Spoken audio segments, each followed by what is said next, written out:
मंडळी, संकष्ट चतुर्थी ही अत्यंत महत्त्वाची आहे आणि या दिवशी चंद्रदर्शनालाही विशेष महत्त्व आहे.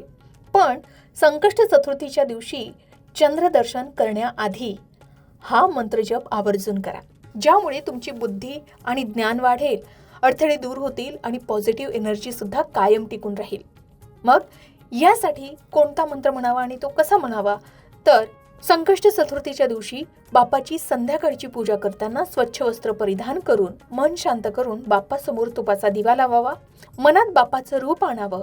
चंद्रदर्शनाच्या आधी 11, 21 किंवा 108 वेळा गणेश गायत्री मंत्राचा जप करावा. मंत्र पुढील प्रमाणे: एकदंताय विद्महे वक्रतुंडाय धीमहि तन्नो दंती प्रचोदयात.